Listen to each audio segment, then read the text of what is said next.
Let's be real. Google is everywhere. Whether you're searching for a recipe, checking your email, or navigating to a new cafe, chances are you're using at least one Google service. Even if you're super careful about your privacy, it's tough to avoid Google completely.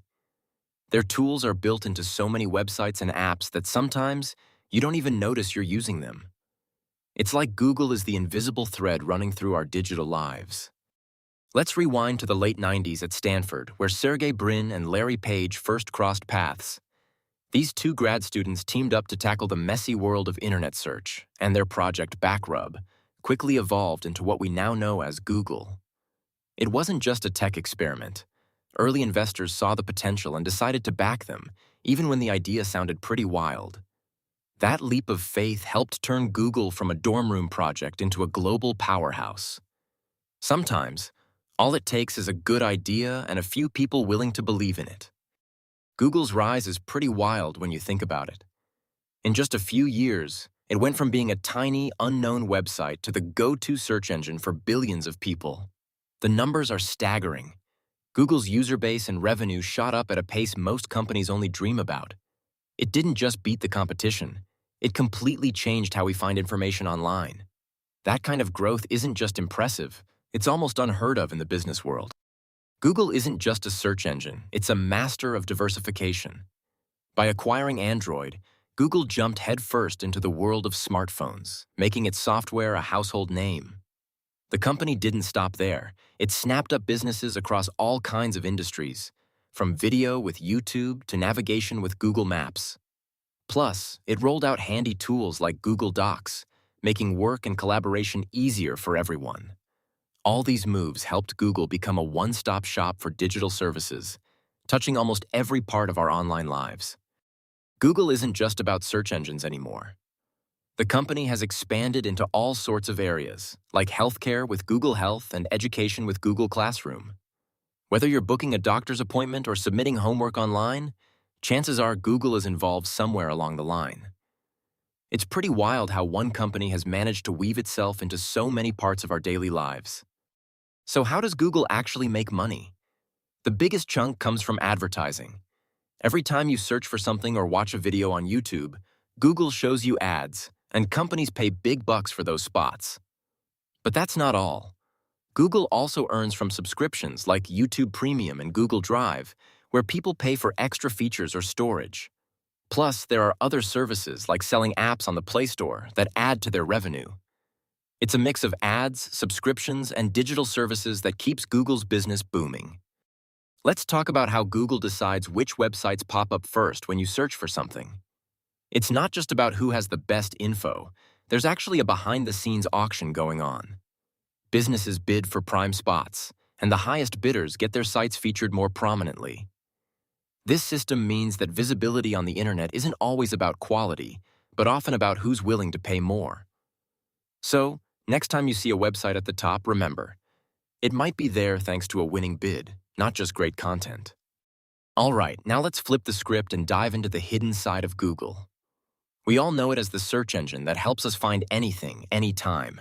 But beneath the surface, there's a whole world of secrets and less talked about practices that shape how Google operates.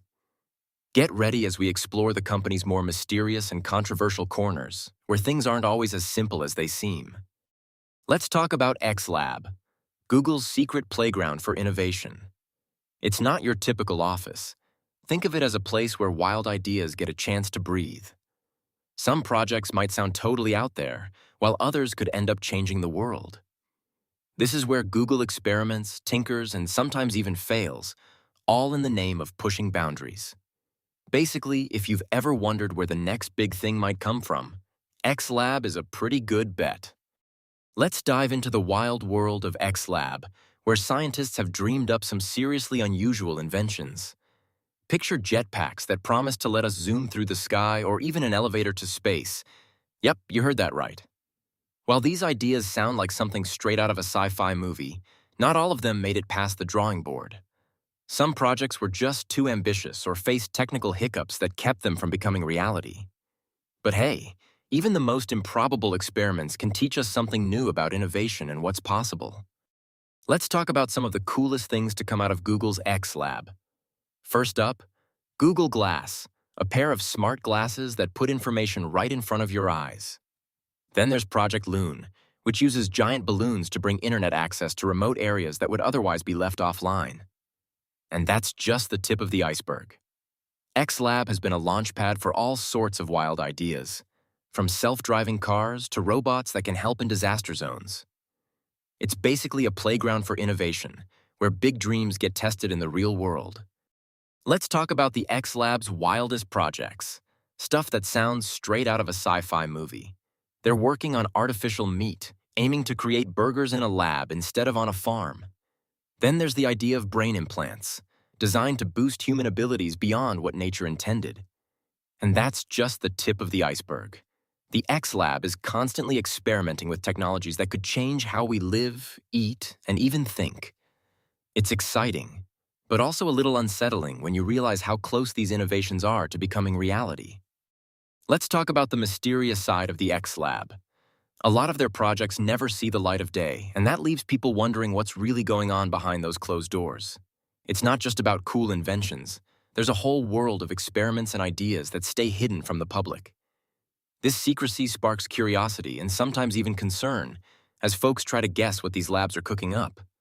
So, what happens when innovation meets a bit of mystery? That's the shadowy part of the XLab story.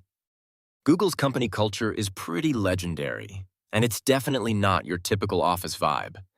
Imagine a workplace that feels more like an adult daycare, where games, relaxation zones, and quirky perks are everywhere.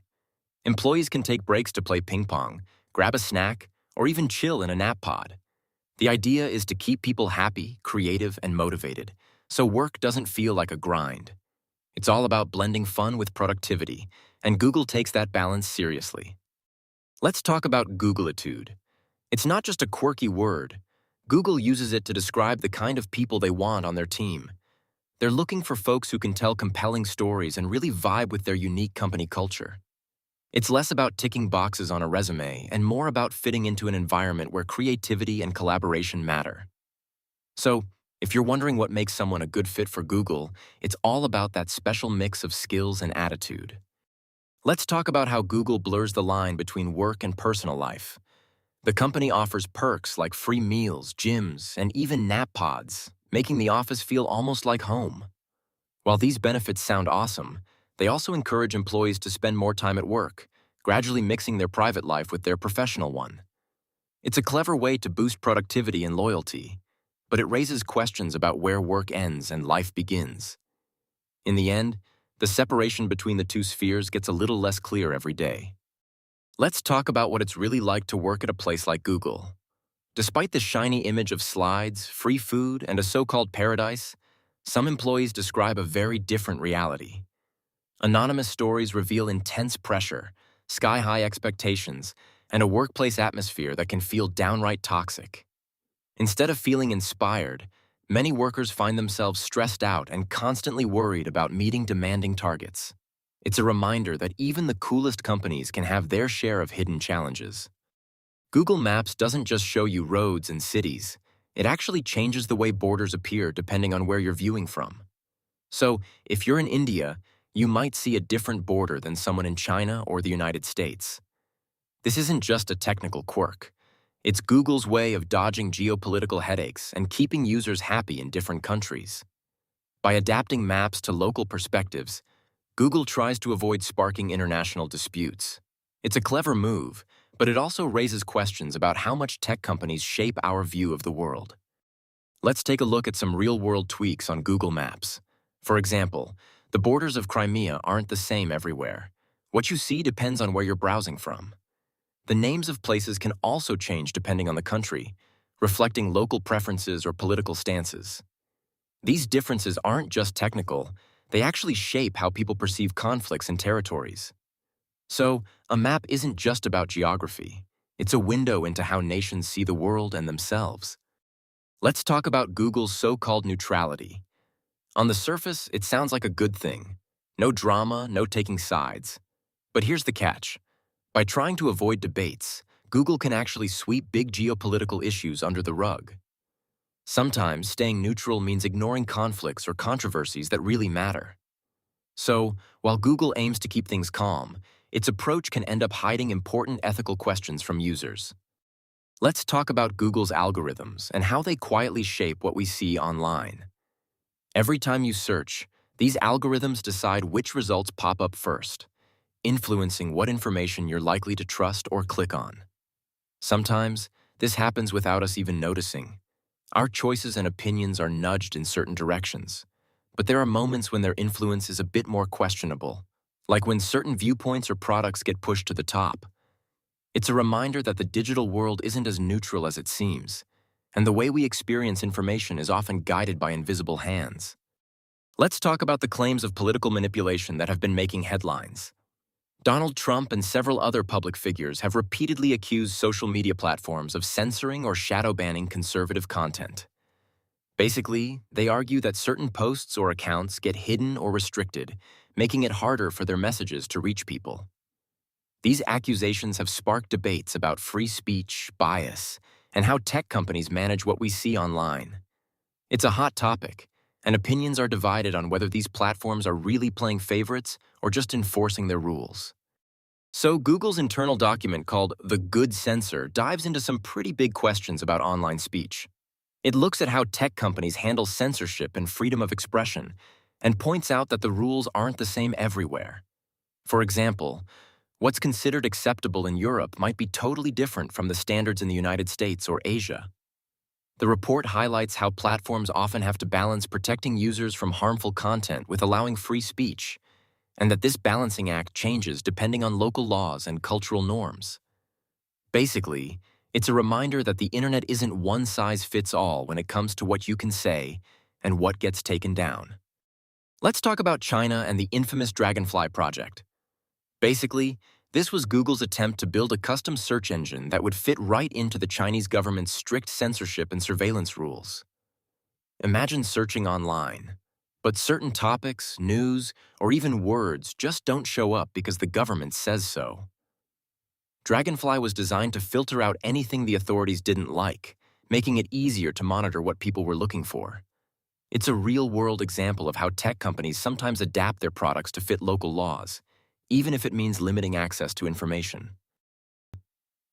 Dragonfly is built on three main pillars. First, it focuses on removing content that opposes the government, making sure only approved information stays visible. Second, it boosts official websites, so when you search, you're more likely to see government sources at the top. And third, it collects detailed data on Chinese users, keeping track of their online activity. Together, these strategies shape what people see and how they interact online in China. Let's talk about the risks that come with data collection, especially when it involves big players like Google. Sometimes, governments ask tech companies to share information about users, which can lead to surveillance or even control over entire populations. This isn't just about targeted ads, it's about tracking movements, monitoring online activity, and potentially limiting freedoms. When companies cooperate with authorities, your personal data might end up being used in ways you never expected. It's a reminder that privacy isn't just a tech issue, it's a real-world concern that affects everyone. Let's talk about transparency at Google. It's not always easy to get clear answers about what goes on behind the scenes, especially when it comes to their internal practices and secret projects. Sometimes, even experts struggle to figure out how Google makes decisions or what new technology they're working on. This lack of openness can make people wonder what's really happening and why some information seems to stay hidden. It's a reminder that big tech companies don't always play with their cards on the table. Let's talk about how Google shapes society. Its search engine and platforms touch pretty much every corner of our daily lives, but that comes with some big questions. For starters, Google collects tons of data, which sparks debates about privacy. How much do we really know about what's being tracked? Then there's democracy and freedom of expression. Google's algorithms decide what information gets seen and what gets buried, influencing public opinion and even elections. So, while Google makes life easier, it also challenges us to think about how much control we're comfortable giving up. So, when we look at Google, it's not just the search engine we use every day. It's a massive ecosystem shaping how we find information, connect, and even shop. There are the obvious perks, like fast answers and handy tools, but behind the scenes, Google's influence stretches into data collection and how ads are targeted. It's easy to forget how much we rely on these services until we step back and think about it. Maybe it's worth asking ourselves, are we comfortable with this level of dependence, and what does it mean for our choices online?